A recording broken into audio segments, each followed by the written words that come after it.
तो हमने किसी के लिए दरवाजे नहीं खोले। सियासत में हमेशा दरवाजे खुले होते हैं। ऐसा ही मामला है और वो अपना जोर लगा लें, हम अपना जोर लगाएंगे। सब्सक्राइब करें और बेल दबाएं ताकि कोई खबर रह न जाए।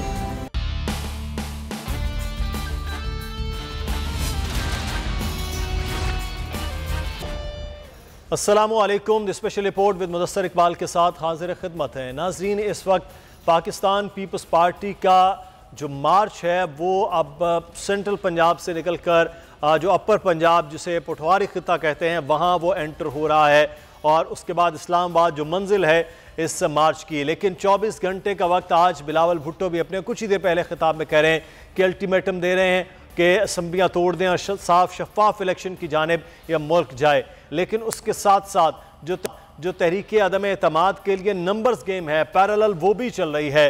जो तीन बड़े हैं यानी मौलाना फजलुर रहमान साहब, आसिफ अली जरदारी साहब और मियाँ नवाज शरीफ साहब, उनके राब्ते भी टेलीफोनिक हो रहे हैं। नंबर्स गेम पर बार बार मुशावरत भी की जा रही है। और इस सारे सिनेरियो में जहाँ मुस्लिम लीग काफ चंद दिन पहले खासी अहमियत इख्तियार कर चुकी थी, अब वहीं पाकिस्तान तहरीक इंसाफ के अपने जो रहनुमा हैं, जो मेंबर नेशनल असम्बली या मेंबर सूबाई असम्बली हैं, शायद वो अब ज़्यादा अहमियत इख्तियार करते हुए नज़र आ रहे हैं। क्योंकि अलीम खान जो ख़ास से तवील अरसे से खामोशी इख्तियार किए हुए थे, उनके खिलाफ केसेस भी हुए, उनकी गिरफ्तारियां भी हुई और फिर उसके बाद रिहाई भी हुई। अब वो मुतहर्रिक नज़र आ रहे हैं। अब ज़राए ये बता रहे हैं कि उनका अब राब्ता है पाकिस्तान मुस्लिम नून की आला क़यादत के साथ। ये भी क़यास आराइयाँ और ज़राए बताते हैं कि उन्हें वज़ीर आला शिप के लिए भी ऑफ़र हो सकती है कि अगर वो पूरा ग्रुप जहांगीर तरीन, अलीम खान के जितने भी मेंबर सूबाई असम्बली हैं वो मिल जाते हैं। तो ये तमाम तर मुमकिनात पर बातें हो रही हैं, मफरूज़ों की हैं और ये इसके पीछे कोई ना कोई बात है और जो खबर कहलाई जाती है। आज हम इस पर बात करेंगे। हमारे साथ इस वक्त हमारे मेहमान बैरिस्टर आमिर हसन साहब, पाकिस्तान पीपल्स पार्टी के रहनुमा हैं। बहुत शुक्रिया बैरिस्टर साहब आपके वक्त का। और हमें ज्वाइन किया है इस वक्त साबिर शाह साहब ने, सीनियर साफ़ी तज्ज़ियाकार हैं। साबिर शाह साहब आपका भी शुक्रिया अदा करेंगे हम। मुस्लिम नून के रहनुमा आसिफ बाजवा साहब और उस्मा कारदार साहिबा, मेंबर सूबाई असम्बली पाकिस्तान तहरीक इंसाफ के रहनुमा, वो भी हमारे साथ प्रोग्राम में मौजूद होंगे। साबिर शाह साहब आपसे आगाज़ कर लेते हैं। सर, ये अचानक अलीम खान साहब खासे एक्टिव हो गए हैं, मुलाकातों की बात हो रही है। अब वो जो परवेज़ इलाही साहब को वज़ीर आला बनाया जाना था, वो अब परवेज़ इलाही साहब की जगह पहला नाम अलीम खान साहब का आ रहा है। खबर क्या है अंदर की, शाह साहब? देखिए मुदस्सर साहब, ये डेवलपमेंट अचानक नहीं हुई। ये कम से कम 1.5 से 2 महीने की बात है जब मुलाकातें और राब्ते शुरू हो गए थे दो पुराने दोस्तों में, जो जहांगीर तरीन और अलीम खान है। और माजी में आपको पता है इमरान खान के भी बहुत अहम और करीबी साथी रहे हैं, फाइनेंशियर्स भी रहे हैं, दोनों रहे, बिल्कुल। लेकिन आज अचानक सियासी उफक पर बहुत तेजी से कुछ अहम डेवलपमेंट्स हो रही हैं और कुछ चौंका देने वाली भी हैं। यानी चौधरी बरादरान की पंजाब और मरकज में जो अहमियत है इंतहाई कम हो गई और टेलीविजन को अलीम खान के घर की जाने पर। इस वक्त भी जब मैं आपसे बात कर रहा हूँ तो अलीम खान की रिहाइश का पर आधा दर्जन से ज्यादा MPs मौजूद हैं जो उनसे मिल रहे हैं और इनमें वज़रा भी शामिल हैं। हवाओं का रुख यानी मरकज से तब्दील होकर पंजाब की जानिब हो चुका है और अलीम खान और जहांगीर तरीन ने ग्रुप बना लिया है और ये मुसद्दिका बात है और इमरान खान और उस्मान बुज़दार के खिलाफ एक मोर्चा कायम कर लिया है। बावसूख ज़राए के मुताबिक जहांगीर तरीन और अलीम खान ग्रुप के पास पंजाब के 30 से ज्यादा MPA और मरकज में इस वक्त 1 दर्जन से ज्यादा MNA मौजूद हैं। ज़राए अलीम और जहांगीर खान तरीन के करीब हैं, वो तो तादाद इससे भी ज्यादा बताते हैं, लेकिन हमारी कैलकुलेशन और इतलात के मुताबिक ये तादाद 30 से ज्यादा है। इनमें वज़रा भी शामिल हैं, सिटिंग मिनिस्टर्स। यानी ये वो तादाद और नंबर्स हैं मुदस्सर जिनकी मदद से पंजाब दोनों की हुकूमतें गिर सकती हैं। और आप ये अंदाजा कीजिए कि आज जहांगीर तरीन और नवाज शरीफ की मीटिंग भी मुतवक्किल है आज या कल। जैसा मैंने कहा अलीम खान की रिहाइश का पर अभी तक आधा दर्जन से ज्यादा MPA जिनमें मिनिस्टर भी शामिल है वो भी मिल रहे हैं। और इमरान इस्माइल गवर्नर सिंह भी आज अलीम खान के घर पर आ रहे हैं उन्हें मनाने के लिए, लेकिन शायद देर हो चुकी है। अच्छा, इन सब बातों के बावजूद इमरान खान की पटारी में क्या है, इसके दावे तो बहुत किए गए हैं उनके मिनिस्टर्स और उफकार की जानिब से, मगर इंतजार है कि हुकूमत बचाने के लिए इमरान का पट्टा इस्तेमाल कर सकते हैं। ये बात तय है कि इमरान खान की मुश्किलात और परेशानियों में यकीनन इजाफा हो चुका है इस डेवलपमेंट के बाद। और ये मैं आपको बताता चलूँ कि अलीम खान साहब वजारत आला के बहुत ही अहम उम्मीदवार बनकर सामने आ गए हैं। इस पे बार्गेनिंग हो रही है। इनके नून लीग से मुसलसल राब्ते हैं आला सतह पर, और ये किसी जमाने में जर्मन कॉलेज लाहौर में नवाज शरीफ साहब के एक साहबजादे की क्लास फेलो भी रहे हैं। उसके बाद फिर 2002 में साबका डीजी रेंजर्स होते थे जनरल हुसैन मेहंदी मरहूम, उनके जरिए मुस्लिम लीग काफ में भी शामिल हुए, इलेक्शन भी जीता भी रहे। मैंने कहा कि चौधरी बुरादरान के जो पंजाब में मरकज में अहमियत थी वो इंतहाई कम हो गई है। देखिए, अलीम खान इमरान खान की हुकूमत में नैब की कैद भुगत चुकी है जमानत पर, जबकि दिसंबर 2017 में एक ही दिन, आपको याद होगा, इमरान खान को अहल और जहांगीर तरीन को नाअहल करार दिया था। तो इसके कुछ ही अर्से के बाद जहांगीर तरीन के इमरान खान के साथ डिफरेंसेस बढ़ गए थे। उन्हें सेक्रेटरी जनरल पीटीआई के ओहदे से इस्तीफा देना पड़ा था, और अगरचे चीनी के स्कैंडल में जहांगीर तरीन की गिरफ्तारी तो नहीं हुई, जाहिर है उनका एक वजन था, मगर वो अदालती केस भुगतते रहे हैं। इस दौरान उनकी बीमारी भी एग्रेवेट हुई है, और अभी लंदन में टेस्ट करवा के वो अपने न्यू बरेली के फार्म हाउस पर हैं, जो कि लंदन के मुज़फ़्फ़रात में है। सो अब इसी तरह अलीम खान को फिर चीफ मिनिस्टर उस्मान बुज़दार के साथ काम करने में बहुत, इमरान खान से गाय बगाए बात भी की, सऊदी अरब का उनके साथ दौरा भी किया, लेकिन इमरान खान शायद वक्त की नज़ाकत को समझ नहीं सके। और देखिए, यहाँ तो ये है कि फाइनेंशियल स्पॉन्सर इतने इंपॉर्टेंट लोग होते हैं कि बहुत सारे एमपी और एमएलए भी टिकट लेने के लिए और इलेक्शन लड़ने के लिए इनके वसाइल के मरहूने मिन्नत होते हैं। वही इन्वेस्टमेंट आज इनके काम आ रही है, और मैं ये आपको कह सकता हूँ कि आज मज़ीद अहम डेवलपमेंट्स होंगे। सही। अच्छा शाह साहब, हमारे साथ ही रहेगा, कुछ सूबे के हवाले से बड़ा एक काम है, लेकिन मरकज़ और इमरान खान साहब के हवाले से भी हम बात करेंगे। मैं बैरिस्टर आमिर हसन साहब हमारे साथ मौजूद हैं। बैरिस्टर साहब, लाहौर में आपने इस्तकबाल कर लिया, बिलावल साहब अब जो है वो इस्लामाबाद की जानिब गामज़न है। आज भी बिलावल साहब का लहजा खासा जो है वो अपने तकारीर में पुरएतमाद है, और अब नंबर्स गेम जो है वो शायद पहले कुछ और हो रही थी, अब कुछ और होने लग गई है हुकूमत के अंदर से। तो अब हतमी हो गया कि अब जनाब इस हुकूमत का जाना है बकौल आपकी क़यादत के, लेकिन एक जानिब तो ये बार बार ऐलान हो रहा है कि फौरी इलेक्शन की जानिब, तो फौरी इलेक्शन है, दूसरी जानिब ये थोड़े से टाइम के लिए लोगों को वजारत आला या वजारत उज़्मा देने का जो मामला है, इस पर कुछ चीज़ें चल सकेंगी, बन सकेंगी? आसिफ बाजवा साहब ने भी हमें ज्वाइन किया, उनको खुशामदीद कहते हैं। जी बैरिस्टर साहब, आप आगाज़ कीजिएगा। देखें, जो अपोजिशन की हिकमत अमली है वो बड़ी वाइजली और बड़ी दानिशमंदाना तरीके से, और मैं समझता हूँ राजदारी के साथ आगे है। आप लोग तज्जिया निगार हैं, शाह साहब भी, आप लोग बहुत सी बातें कर सकते हैं, लेकिन मैं आपको एक बात बता दूँ कि हमने पहले से नंबर गेम पूरी थी, और जब भी पाकिस्तान पीपल्स पार्टी ने ये कहा था कि तहरीक अदम एतमाद लेके आए, तो नंबर गेम हमारी पूरी थी। हमें यकीन था, खा वो 1 साल पहले और नेशनल असेंबली में इस हुकूमत को शिकस्त देना हो या आज हो, हम अपना पूरा होमवर्क करके बैठे हैं, और इंशाल्लाह आपको नज़र आएगा कि दावे नहीं हैं, हकीकतन ये हुकूमत जा रही है। जहाँ तक ये बात की कि चेयरमैन साहब ने आज जो कहा है, चेयरमैन साहब ने कहा कि ये जो इमरान खान धमकियाँ देते हैं असेंबली तोड़ने की, तो तोड़ के दिखाएं। ये बातें करने से क्या कि मैं बड़ा खतरनाक हूँगा और ये वो, आप असेंबली तोड़ना चाहते हैं तोड़ें, अदरवाइज ये जो पाकिस्तान की तारीख की सबसे बड़ी पॉलिटिकल एक्टिविटी अवामी मार्च की सूरत में हुई है, कराची से अभी जीटी रोड के ऊपर हैं चेयरमैन साहब, और आज रात रवात पहुँचेंगे। ये इतनी बड़ी एक्टिविटी है कि कराची से लेके और मुल्क के दूसरे कोने तक लोगों ने इस हुकूमत के ऊपर अदम एतमाद साबित किया है। अब अदम एतमाद नेशनल असेंबली के अंदर होगा। अगर वज़ीर आज़म असेंबली तोड़ना चाहते हैं, 24 घंटे का अल्टीमेटम है, तोड़ें और इलेक्शन कराएं, हमें मंजूर है।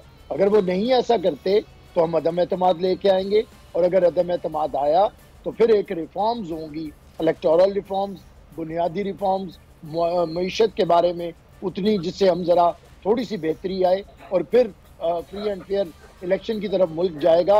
यही इस वक्त अपोजिशन का लाए अमल है, और जो भी आएगा वज़ीर आला दिखाने की चीज़ें और हैं। हकीकत में इमरान खान को इस वक्त अपोजिशन ने मुकम्मल कंफ्यूज और हवास बाख्ता कर दिया है। इमरान खान कभी किसी दर में भागते हैं, कभी किसी पे भागते हैं, लेकिन जो असल में सरप्राइज है, इन्हें पता ही नहीं कि इनके खिलाफ कौन कौन से लोग वोट करने जा रहे हैं। तो इंशाल्लाह ताला ये तहरीक कामयाब होगी, जिस तरह अवामी मार्च कामयाब हुआ है, और अब हुकूमत का सिलेक्टेड का जाना चुका है, और इंशाल्लाह जल्दी पाकिस्तान की नालायक हुकूमत से निजात पाएंगे और दोबारा से पाकिस्तान बेहतरी की तरफ। सही। आसिफ बाजवा साहब, सर जितने भी लोग थे पाकिस्तान तहरीक इंसाफ के, आपने दरवाजे खोल दिए हैं कि सब आ जाएं, चाहे वो अलीम खान हो, जहांगीर तरीन हो। 2.5-3 साल तो इब्तदा में आप इनके खिलाफ ही बातें करते रहे। PTI कहती है अब जो है वो सारे लोग, आप भी चाहते हैं, जिस तरह से चंद साहब पीपल्स पार्टी में वापस चले गए, मंजूर भट्टू साहब के बारे में भी खबरें हैं और बहुत से नाम ऐसे हैं, लेकिन आप ये भी चाह रहे हैं कि ठीक है जो आना चाहता है वो दरवाजे खोल दें और आते जाएं, सिर्फ और सिर्फ मतमय नज़र ये हो कि इमरान खान और बुज़दार साहब की हुकूमत ख़त्म हो जाए किसी तरह। बिस्मिल्लाहिर्रहमानिर्रहीम। आपको मेरी आवाज़ आ रही है सर? जी जी बिल्कुल बाजवा साहब। हेलो जी बाजवा साहब सुन रहे हैं जी। आपको मेरी आवाज़ आ रही है जी? हेलो बाजवा साहब हम सुन सकते हैं, आपको आवाज़ आ रही है जी। बाजवा साहब बोलिए। ओके, सबसे पहले आपका बहुत शुक्रिया, आपने मुझे वक्त दिया। गुजारिश ये है कि अगर हम अपनी प्लानिंग करें और उस प्लानिंग पाकिस्तान तहरीके इंसाफ ने हमारी फेवर में आ जाएं, इसलिए फेवर में आ जाएं कि वो लोग ये समझते हैं कि प्राइम मिनिस्टर और उनकी टीम, जितने भी उनके साथ जो नॉन इलेक्टेड पर्सन्स भी हैं, जिनको इन्होंने मुआविनीन खुसूसी रखा हुआ है, और जो इलेक्टेड लोग हैं जिनको हम सिलेक्टेड कहते हैं, मैं ये समझता हूं कि आज की तारीख तक पाकिस्तान की तारीख में इतनी नाअहल हुकूमत नहीं आई, और इस वजह से PTI के अपने इराक़ी असम्बली ये समझते हैं कि हमने कंटेनर पे बैठ के उनकी क़यादत ने जो सबज वाग दिखाए थे, झूठे वादे किए थे कि हम 30 दिन के अंदर करप्शन खत्म करेंगे, हम 30 दिन के अंदर जो अरबों रुपए है बैरून मुल्क पड़े हुए वो लेकर आएंगे, और 2 अरब वर्ल्ड IMF के मुंह पे मारेगी, और 2 अरब रुपया खजाने के अंदर जलाएंगे और इकोनॉमी ठीक हो जाएगी। और आज ये कहते हैं कि हम 20, 22, 25, 50 साल का जो है ना गंद वो साफ कर रहे हैं। हालांकि ये खुद कहते हैं कि हमारी 22 साल जद्दोजहद है। ये 22 साल पाकिस्तान में रहे हैं, ये बैरून मुल्क से नहीं आए। ये दरअसल इनकी अपनी नाकामियों का एतराफ है कि उनके टिकट पे जो लोग नाम निहाद इलेक्ट हुए थे वो आज उनको खुद छोड़ रहे हैं, और हमने किसी के लिए दरवाजे नहीं खोले। सियासत में हमेशा दरवाजे खुले होते हैं, सियासत में दरवाजे बंद नहीं होते। और आज शेख रशीद साहब की स्टेटमेंट और जो कल गुजरा है उनकी स्टेटमेंट आप देख लें कि वो आज से 1 हफ्ता पहले क्या स्टेटमेंट थी और कल रात को उनकी क्या स्टेटमेंट थी। फवाद चौधरी साहब को देख लें, और ये जो अरबों रुपए के फंड्स जो इमरान न्यादी साहब कहते थे कि ये करप्शन के जुमरे में आता है कि इराक़ी ने असम्बली को फंड्स देना, आज अरबों रुपए के फंड्स उनको दिए जा रहे हैं। मीडिया पे भी आ रहा है और मीडिया पे भी ये सब आ रहा है। मैं ये समझता हूं कि लोग उकता चुके हैं, और इनकी अपनी ही पार्टी के लोग जो है वो इनके खिलाफ जा रहे हैं, ताकि पाकिस्तान, क्योंकि वो समझते हैं कि आने वाले दिनों में जब भी अगर अर्ली इलेक्शन हो फिर भी, और तहरीके दिमाग इंशाल्लाह कामयाब होने की सूरत में वो अवाम के पास किस मुंह से जाएंगे, और अवाम को अपने झूठे दावों और वादों के मुताल्लिक क्या रीजन बयान करेंगे। सही। इसलिए वो समझते हैं। तो दोनों सूरतों में बाजवा साहब आप कह रहे हैं कि ये चीज़ें जो हैं, इसलिए जो मेंबरान असम्बली हैं वो अब सोच रहे हैं कि इमरान खान साहब का साथ ना हो। उज़्मा कारदार साहब कर लिया है, पाकिस्तान तहरीक इंसाफ की रहनुमा है। उज़्मा कारदार साहब आप थोड़ा सा देर से प्रोग्राम में शामिल हुई हैं, कहीं अलीम खान साहब के साथ जो मुलाकात करने वालों में उनमें आपका नाम तो नहीं आ रहा, आप या इमरान खान साहब के साथ हैं या अलीम खान के साथ हैं?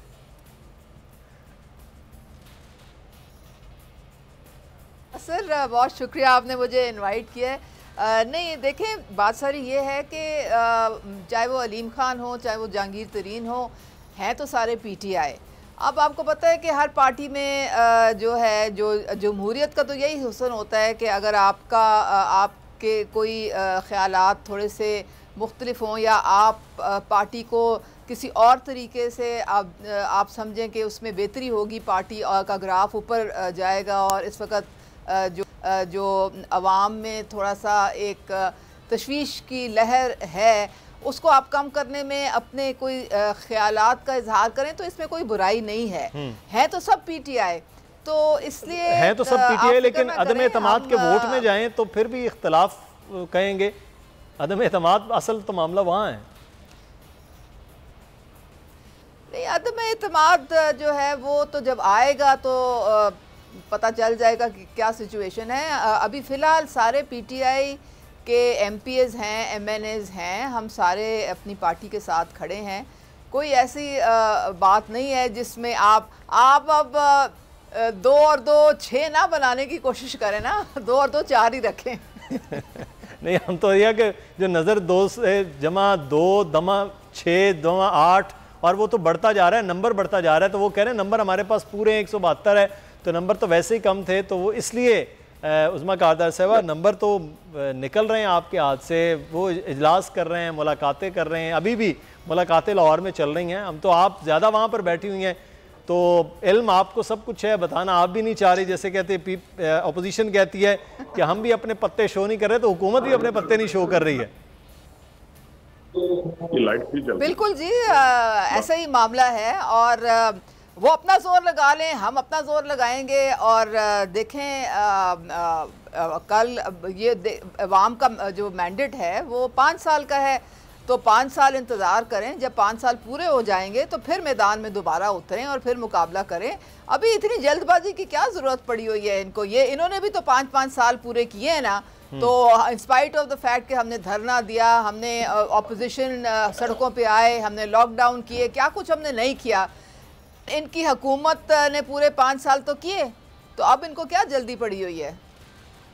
सही, बिल्कुल सही। अच्छा साबिर शाह साहब, सर अभी खबर भी आ रही कि जहांगीर तरीन साहब के घर जो मीटिंग होनी थी, अलीम खान साहब भी जहांगीर तरीन साहब के पास वहाँ पहुँच गए हैं। सर परवेज़ खटक साहब को भी दिया गया है टास्क के कुछ सुलह सफाई का मामला हो जाए, तो कोई रास्ता कुछ सुलह सफाई के मामला खान साहब की जानिब लेट हो गया है या अभी भी कुछ है खान साहब के पास जो जहांगीर तरीन साहब और अलीम खान साहब को मनाया जा सकता है, वापस लाया जा सकता है? साबिर शाह साहब, देखिए मेरा ख्याल है कि डिवाइड बहुत गहरी हो गई है, रिश्ता बहुत गहरी है। अब अलीम खान और जहांगीर खान तरीन को आप पीटीआई का हिस्सा नहीं कह सकते। वो लोग जो इनसे मिल रहे हैं वो भी डिसेंटिंग वॉइसेस हैं। अब देखिए इमरान खान ने देर की है, तो देर इसलिए की है कि जो पुराने फाइनेंशियर हों, स्पेशली आप छोड़ें लॉयल वर्कर को, लॉयल वर्कर की क्या हैसियत हो, फाइनेंशियर को आप इग्नोर नहीं कर सकते। Distance lends enchantment to the view, अंग्रेजी का एक मुहावरा है। फासले बहुत बढ़ गए थे, क्वालिटी कम हो जाती है, याद कम हो जाती है, मोहब्बत कम हो जाती है। लेकिन claims to be a tiger and hence can not afford to be humble. वो हम्बल हुए ही बहुत अच्छा, फिर जब हुए तो फिर चौधरियों के घर 2-2 फेरे भी लगाए।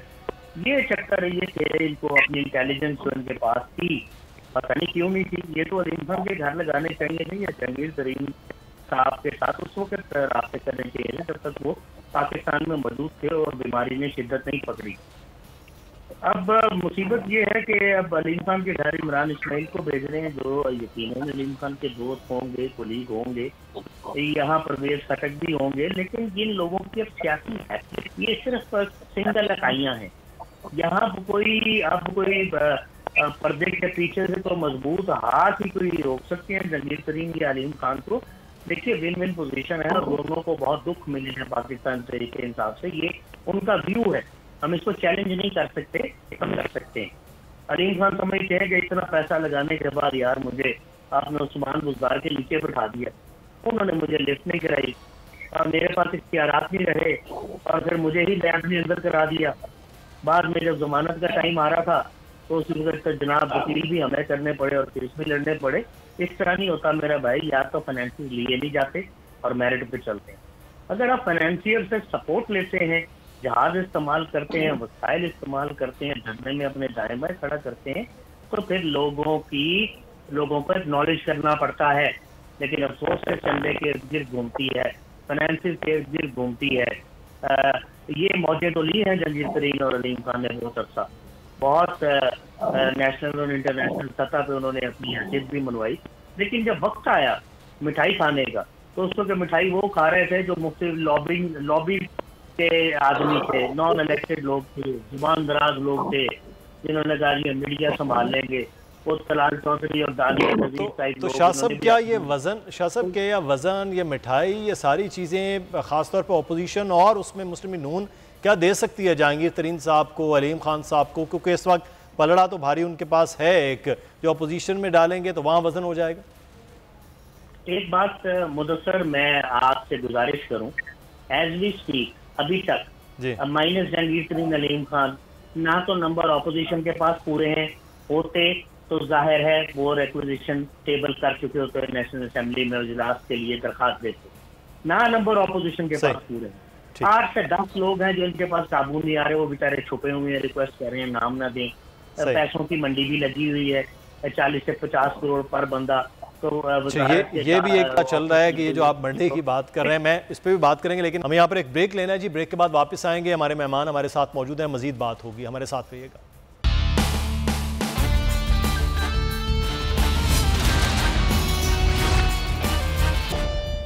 ब्रेक के बाद आपको खुश आमदीद कहते हैं।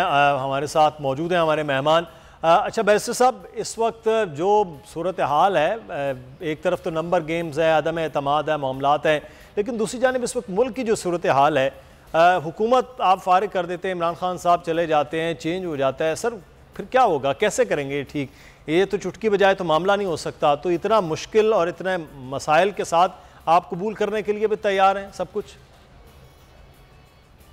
देखिए, पॉलिटिशियन का यही काम होता है कि मुश्किल से मुल्क को निकालना, और यही पाकिस्तान पीपल्स पार्टी का मौक़िफ़ रहा है कि मसनूई क़यादतें जो उभारी जाती हैं और हकीकी क़यादतों को दूर किया जाता है, उससे मुल्क के हालात ख़राब होते हैं। और ये कोई पहली दफ़ा तो ऐसा नहीं हुआ। वो जनरल अयूब हो, जनरल याहिया हो, जनरल मुशर्रफ हो, जनरल ज़िया हो, उसके बाद यही हालात रहे हैं। और पीपल्स पार्टी को हमेशा इक़्तिदार मिला है, तो हमने टूटे हुए मुल्क को भी बेहतर किया है और दहशतगर्दी से मारे हुए मुल्क के भी हालात ठीक किए हैं। एक दफ़ा फिर इस सिलेक्टेड हुकूमत ने दोबारा से पाकिस्तान को उसी हालात में खड़ा किया है, और इंशाल्लाह हमारे पास विजन है, प्रोग्राम है, आवाम की तायद और हमायत है, जमहूरी तरीक़ाकार है और पॉलिटिकल विजडम है। तो क्यों हालात बेहतर नहीं करेंगे? इंशाल्लाह हालात बेहतर होंगे। और वैसे भी मुदस्सिर साहब, इससे बुरी हुकूमत क्या आएगी? इससे नालायक वज़ीर आज़म क्या आएगा? इससे ज़्यादा नालायक और निखट्टू वज़रा कौन आएंगे? देखे ना, जिस PTI को बनाने में किनका हाथ था, किसका सरमाया लगा, या अलीम खान थे या जहांगीर तरीन थे। आज उन लोगों का क्या हाल हुआ? और ये ऐसे लोग आके बैठ गए, ये गिल बिल और ऐसे जिनका कोई ताल्लुक ही नहीं था, सारे इक़्तिदार के ऊपर वो लोग बैठे हैं। ये उज़्मा कारदार हैं, ये वर्कर थी, हर वक्त उनके एहतजाज में शामिल थी। आज इन्हें तो कुछ नहीं, और वो लोग जो इधर उधर से आए हैं वो बैठे हुए हैं। तो जो PTI के अपने भी कोई एक वर्कर्स थे, उनके साथ जो इमरान खान ने, और ये इमरान खान का वतीरा है कि वो हमेशा मोहसिन कुश रहा है और लोगों से दोस्तियां खत्म करने में। तो सर आपके पास भी लोग फिर इसका मतलब है वापस आ रहे हैं, आपने भी दरवाजे खोले हुए हैं कि आ जाएं, ठीक है? देखिए, अच्छी बात तो यह होगी कि वो लोग वापस ना जाते, लेकिन मुदस्सिर साहब, पाकिस्तान की पॉलिटिकल सिनेरियो ऐसा है कि लोग कोई डंडे वंडे से, कोई शुजा पाशा आ जाए, हमीद गुल आ जाए तो डर वर जाते हैं, चले जाते हैं।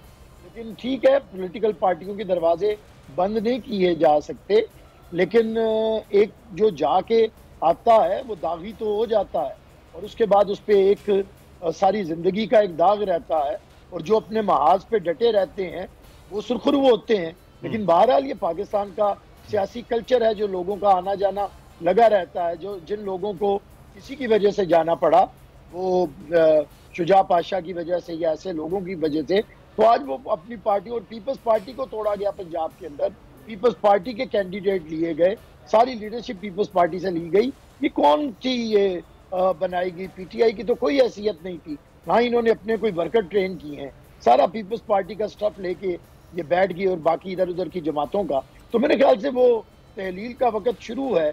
जिस तरह बहुत सी किंग्स पार्टीज आई और बाद में आज उनका नामो निशान नहीं है, तो ये भी जो हाउस ऑफ कार्ड्स है ये खत्म होने जा रहा है। जो भानमती का कुंभा इन्होंने सजाया था, अब उसके खात्मे का वक्त है। और पाकिस्तान के अंदर जैसे जैसे पॉलिटिक्स मजबूत होगी और सोसाइटी पोलिटिसाइज होगी, पीपल्स पार्टी मजबूत होगी, और पीपल्स पार्टी के मजबूत होने से पाकिस्तान के अवाम ताकत का सरचश्मा करार पाते हैं। यही हमारी जद्दोजहद है और इंशाल्लाह। अच्छा, उस्मा कारदा साहब, अब आपके मेंबरान असम्बली दोस्तों में बेचैनी हुई है इस वक्त के अपने अंदर से किधर किधर जा रहे हैं? वज़ीर आला उस्मान बुज़दार से तो खैर खासे लोग नाला नज़र आते थे, ऑफ कैम भी बात करते थे, ऑन कैम भी, तो अब वो बेचैनी अपनी भी है कि यार उस्मान बुज़दार के साथ साथ हुकूमत भी अब चली जाएगी।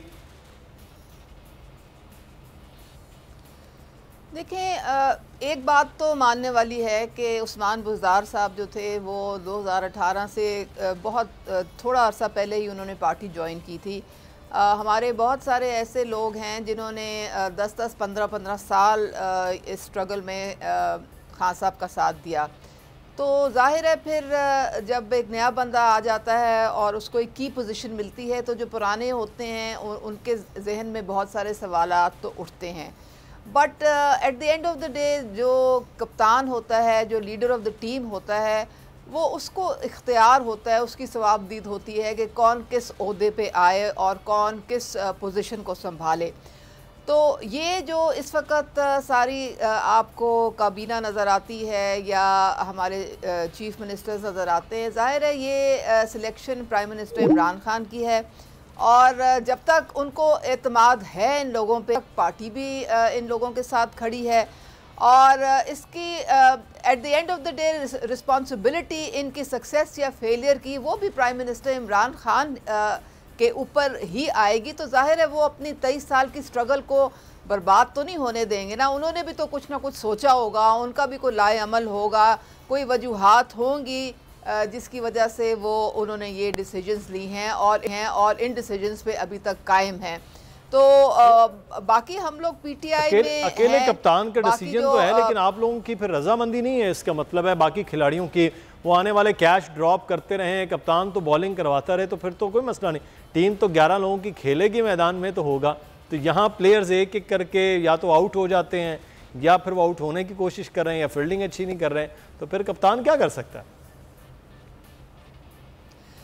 देखें, जितने भी पीटीआई के लोग हैं, चाहे वो जहांगीर तरीन हों, चाहे वो अलीम खान हों या कोई और हों, वो सब अभी पीटीआई के हैं। किसी ने ये नहीं कहा, आपने किसी से ये स्टेटमेंट नहीं सुनी कि हमने पीटीआई को छोड़ दिया है और ना ही उन्होंने कोई छोड़ना है। सारे पीटीआई के लोग हैं। उनका इख्तिलाफ राय अलबत्ता ज़रूर हो सकता है और पार्टी की लीडरशिप जो है, आई थिंक अगर पार्टी को इकट्ठा रखना मंजूर है, कोई भी पार्टी, सिर्फ पीटीआई नहीं, तो सबकी आरा, सबके जो तहफ़्फ़ुज़ात हैं उनको सुनना भी चाहिए और कुछ ताकि अगले बंदे को भी फील हो कि जी उनकी जो ओपिनियन है उसकी कोई वैल्यू है। और हम तो वर्कर्स हैं, हमने तो आपको पता है खून पसीना पार्टी को दिया है। तो जाहिर है कि हम देखते हैं कि अगर पार्टी मुश्किलात में, तो हमें तकलीफ़ होती है इस चीज़ से। किसी भी पार्टी का जो वर्कर है, जो मुखलिस वर्कर है, उसको तकलीफ़ होगी देख के अगर पार्टी जो है वो मुश्किलात का सामना कर रही है। तो मुश्किल वक्त हर पार्टी पे आता है, लेकिन इस मुश्किल वक्त में इमरान खान साहब खासे जो है वो गुस्से में भी नज़र आए हैं मेलसी के जलसे में। तो बाजवा साहब उन्होंने कहा कि अगर नाकाम हो गई तो फिर मैं जो तुम्हारे साथ करूँगा वो फिर देखेगी दुनिया। तो सर, अगर नाकाम आप हो गए तो फिर तो आपकी क़यादत के खिलाफ मज़ीद ख़तरनाक हो सकते हैं इमरान खान। हेलो जी बाजवा साहब। जी, आपका बहुत शुक्रिया। ये जो देखिए, इमरान खान साहब की किसी बात पे आप यकीन नहीं कर सकते। आप किसी उनको क्यों, इसलिए वजह ये है कि वो जो बात खुद करते हैं उससे यू टर्न ले लेते हैं। मसलन एक बड़ी बातें इन्होंने की, ये जी मैं हेल्थ के में रिफॉर्म लाऊंगा, मैं एजुकेशन में रिफॉर्म लाऊंगा, लेकिन एक बात जो बड़ी इंपॉर्टेंट थी ना सर, इन्होंने कहा कि हम पीटीआई में किसी भी दूसरी जमात के जो इलेक्टेबल हैं उस किसी भी सूरत उनको शामिल नहीं करेंगे अपनी पार्टी में। हमारे पास नया ब्लड होगा, नई सोच होगी और नए लोग होंगे, हम नया पाकिस्तान देंगे। लेकिन आप देख लें कि 2008 के इलेक्शन में ये शायद अकेले ही थे पीटीआई की सीट पे। उसके बाद 2013 का इलेक्शन हुआ तो जिस तरीके से इनके पास 20-25 MNA थे और वो भी जो वही लोग थे जो इलेक्टेबल्स थे, फिर ये अपोजिशन का किरदार अदा करते रहे। फिर उन्होंने कहा कि हमें तो जब तक हम हुकूमत में नहीं आ सकते जब तक हम इलेक्टेबल्स को ना लें। इन्होंने फिर सारे इलेक्टेबल्स लिए। आज ये समझते हैं कि ये बिकाऊ माल है, ये कभी उस पार्टी में जाते हैं कभी उस पार्टी में जाते हैं। जब ये इनके पास आए थे तो ये बड़े दूध के धुले हुए थे। आज अगर वो लोग इनसे नाराज हैं या इनकी नाकामियों को फेस नहीं कर सकते तो फिर ये कहते हैं कि ये बिकाऊ माल है। और उनका रवैया क्या चेंज होता है। और एक बात मैं और आपको कहूं जी, ये जो इमरान न्यायाधीश साहब धमकी लगाते हैं ना कि मैं अगर तहरीके अदमे इत्मीनाद नाकाम हो गई तो फिर मैं क्या करूंगा, ज्यादा खतरनाक नहीं कहते, वो कहते हैं खतरेनाक हो जाऊंगा। तो ये खतरेनाक जो है ये हमारे लिए क्या खतरनाक होंगे, हमें ये और क्या करेंगे। 3-3.5 सालों में इन्होंने मियां नवाज शरीफ साहब को जेल में डाला, मरियम नवाज को जेल में डाला, मियां शहबाज शरीफ को जेल में डाला, हमजा शहबाज को जेल में डाला, ख्वाजा आसिफ साहब को जेल में डाला, आसन इकबाल साहब को जेल में डाला, ख्वाजा साद रफीक साहब को जेल में डाला, ख्वाजा सलमान रफीक साहब को कामरान माइकल को डाला और अब्बासी साहब को डाला और मुफ्ता इस्माइल साहब को डाला। अब हमारे लिए ये क्या खतरनाक होंगे। तो सर अब देखते हैं फिर आपकी तहरीक अदम एतमाद कामयाब होती है या खान साहब अब ये है कि फिर उनके खतरनाक होने का वक्त है या फिर उनके जाने का वक्त है। ये एक बड़ा अहम पॉइंट है। लेकिन इस सारे अमल में पीटीआई के अपने लोग खासे अहमियत इख्तियार कर गए हैं। का वक्त है अब वो ठहर नहीं सकते। चलें सर ये देखते हैं बाजिद साहब, ये देखते हैं। मैं शुक्रिया अदा करूंगा बाजिद साहब आपका भी, उस्मा कारदार साहब आपका भी शुक्रिया अदा करेंगे और हमारे साथ मौजूद थे और बैरिस्टर आमिर हसन साहब आपका शुक्रिया। आगे बढ़ेंगे। पाकिस्तान में तो ये सूरत हाल है लेकिन आलमी जो इस वक्त सूरत हाल है वो खासी गंभीर हो चुकी है कि महंगाई पूरी दुनिया में इस वक्त अपने जोबर पर, क्योंकि तेल की कीमतें बढ़ने के साथ ही इस वक्त तमाम जो मार्केट्स हैं वो क्रैश करती हुई नज़र आ रही हैं रूस यूक्रेन के मामलात के बाद। इस वक्त हमारे साथ शान सईद साहब मौजूद हैं, हमारे मुआशियात हैं मलेशिया से बराह रास्त। बहुत शुक्रिया शान सईद साहब आपके वक्त का। तलत आशा वज़ारत साहबा माहिर बैन अल-अक़वामी उमूर हमारे साथ मौजूद है। प्रोफेसर साहब आपको भी बहुत शुक्रिया। शान सईद साहब, सर ये रूस और यूक्रेन मामला, लेकिन फौरी तौर पर यही बात हो रही थी कि ये गैस तेल की कीमतें अचानक एनर्जी की बढ़ेंगी और फिर पूरी दुनिया को वो लपेट में ले लेंगी। ये तो अब स्पीड रुक ही नहीं पा रही है तेल की कीमतों की, तो ये कहाँ पे जाके रुकेंगे? जो सुबह मार्केट में ट्रेड कर रहा था ऑयल वो था $130 पे जी, और इस वक्त जो मार्केट जो है वो $124 पर बैरल पे ट्रेड करी। तो मेरे ख्याल है मार्केट इसी तरह रहेगी।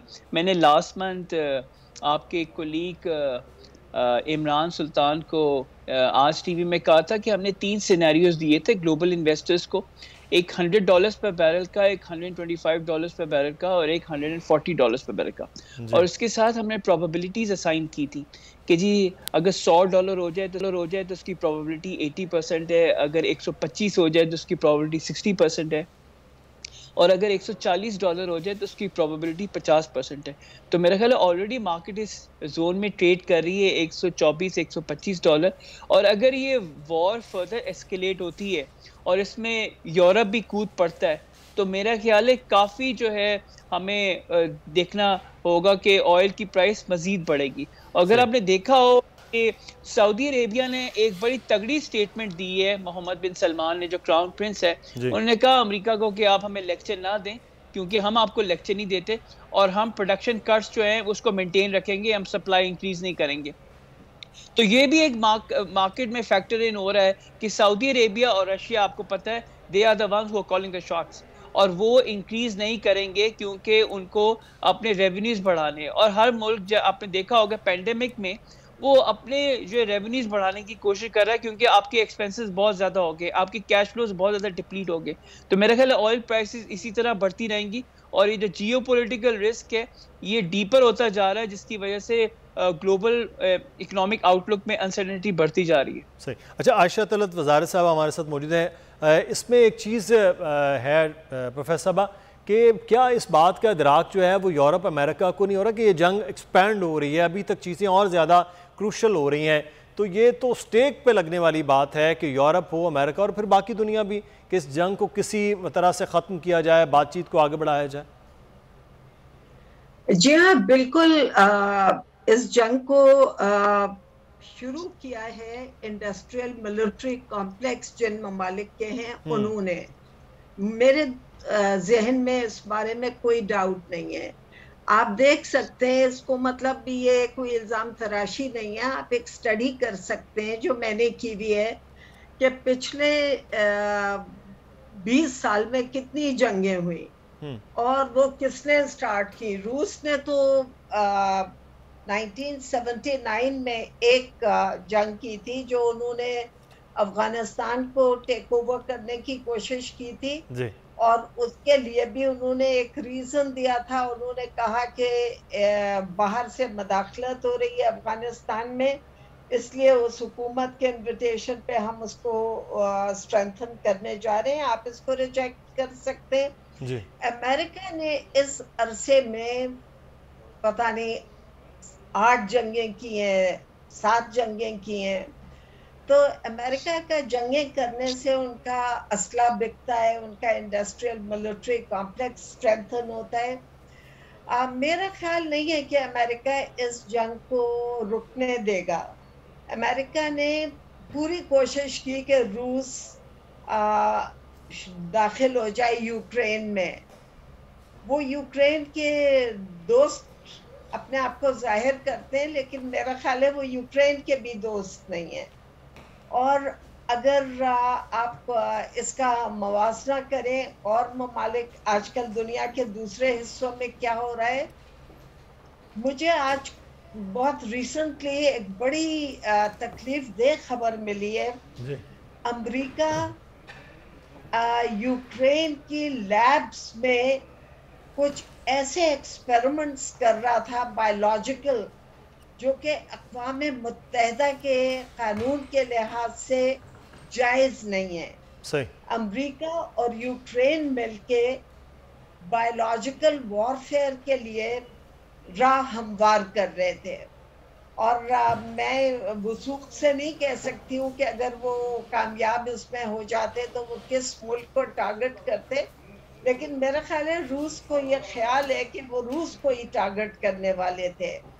तो अमेरिका जब तक अपनी ये पॉलिसी जंगी जुनून ख़त्म नहीं करेगा, मेरा ख्याल नहीं है कि ना ये जंग ख़त्म होगी, बल्कि खदशा ये कि मुस्तक़बिल में और जंगें शुरू हो। बस ये है कि जब जंगी जुनून में अमेरिका खुद इस वक्त जो है वो प्रोफेसर साहबा वो मुलव्वस है, तो वो इस तरह कैसे कर पाए कि इस जंग को भी वो रोक पाए। शान सईद साहब, मैं एक चीज़ आपसे जानना चाहूँगा, ये जो महंगाई का दोबारा से सैलाब है, पाकिस्तान में तेल की कीमतें वज़ीर आज़म साहब ने रोक दी, जो एक अननेचुरल फैक्टर लग रहा है और यहाँ बढ़ रही हैं, तो यहाँ पर पाकिस्तान तो फिर एक और बहुत बड़ा खसारा है वो हमारा मुंतज़र होगा।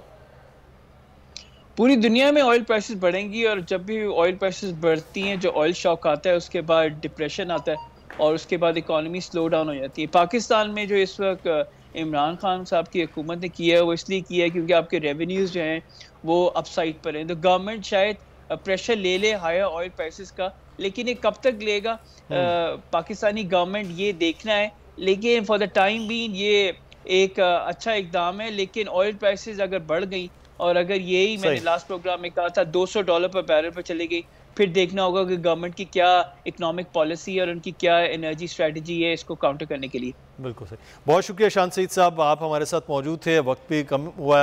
आयशा साहब, आपका भी शुक्रिया अदा करते हैं। प्रोग्राम से मुदस्सर इकबाल को इजाज़त दीजिए, अपना ख्याल रखिएगा, अल्लाह हाफ़िज़।